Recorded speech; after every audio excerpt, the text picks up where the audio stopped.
អួតទេផ្ទះ4ដល់អ្វីរបស់គេទាំងអស់បាបងតកែលីហាបាបងតកែលីហា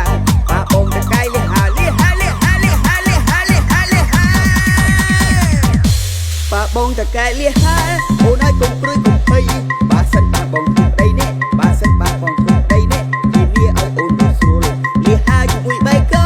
អូនឲ្យឆ្ងាញ់អស់តោះមកនេះបើសិនជាអូនបានបងនេះបើសិនជាអូនបានបងគុកដីដូចអងបងបើលីហាអូនញ៉ាំរត់ចៃមកណាបាបងជាតកែលីហាអូនអើយកុំខ្វល់ឬរបស់ឆៃលីហាប្រឡាក់អំបិលប្រៃប្រឡាក់ហើយហាថ្ងៃឲ្យមានរសជាតិលីហាលីហាលីហាប្រឡាក់អំបិលលីហាប្រឡាក់ម្ទេសមានរសជាតិឈ្ងុយឆ្ងាញ់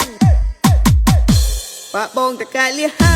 អូនឲ្យកុំព្រួយកុំភ័យបើសិនបានបងទុកដីនេះបើសិនបានបងទុកដីនេះធានាឲ្យអូនរស់ស្រួលលីហាជាមួយបែកក៏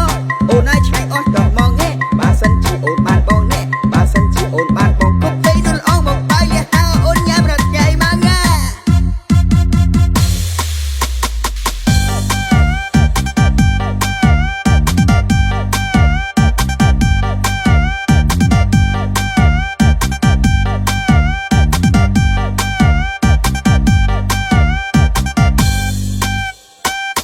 បើសិនអូនប្រឹងស្រឡាញ់បងផ្ទះ4 10ខ្នងអ្នកក៏បងឲ្យដែរ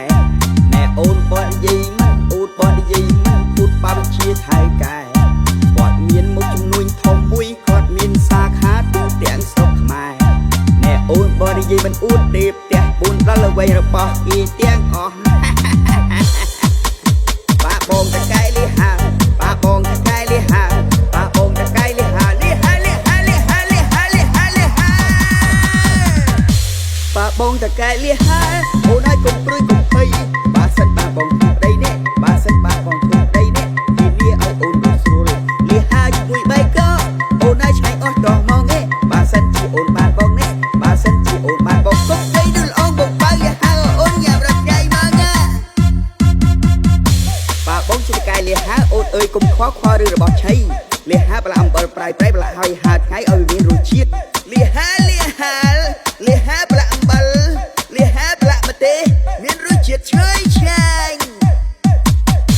បាបងតកែលីហាអូនឲ្យកុំព្រួយកុំភ័យបើសិន